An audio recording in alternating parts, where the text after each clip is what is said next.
Қазақ халық ертегісі Қаңбақ шал. Бұрында Қаңбақ шал деген шал болыпты. Малмен басқа зар болыпты, кедейліктен шықпапты. Ол ау салып, балық ұстап, тамақ асырапты.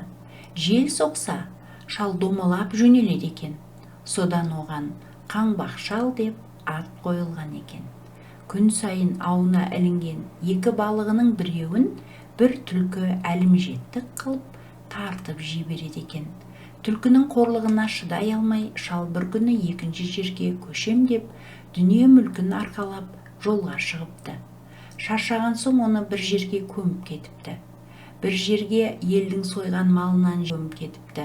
Бір жерге қарындағы айранын көміп кетіпті. Жүктің салмағымен Қаңбақ шал ұшып кетпей келеді. Жүктен арылған соң желмен ұшып бір жерге түсіпті.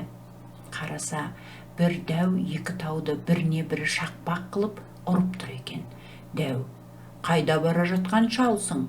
Кел екеуміз күш сынасайық" деп, қазандай бір қара тасты көтеріп аспанға лақтырып жібереді де қайта қағып алады.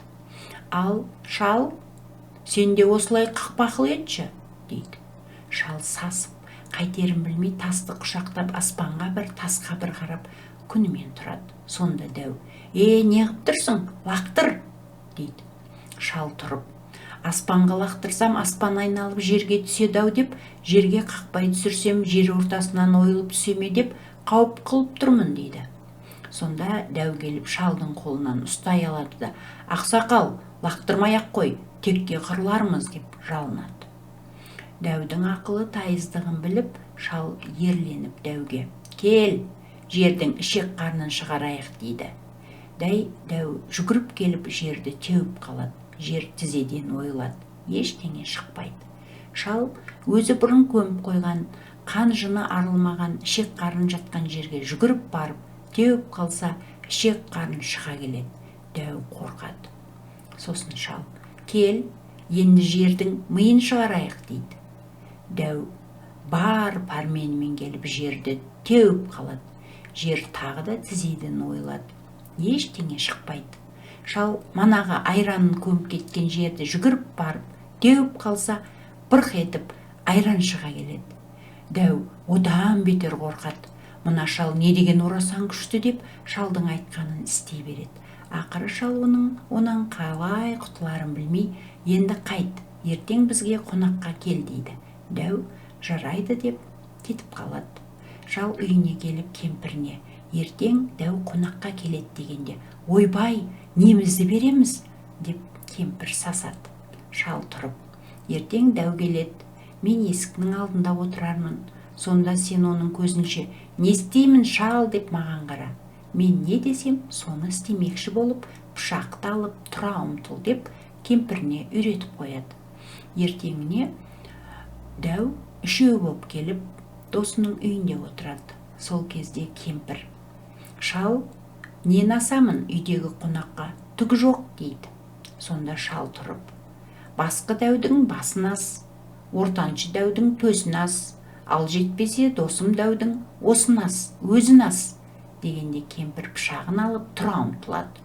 Үш дәу тырым-тырақай қаша жөнеледі. Досы лашық үйін басымен көтеріп алып кетеді. Шал айқайлап: "Ей, досым, лашығымды тастап кет, қайда барсаң да құтылмайсың" дейді.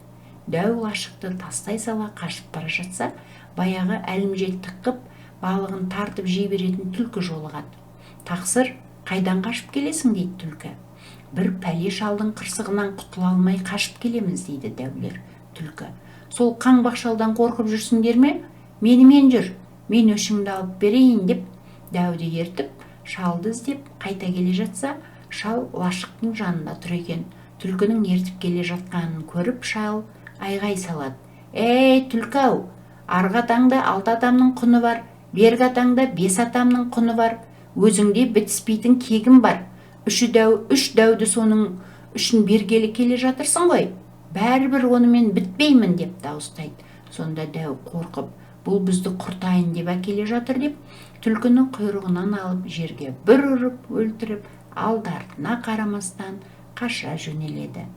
Сөйтіп Қаңбақ шал дәулер мен түлкіден осылай құтылған екен дейді.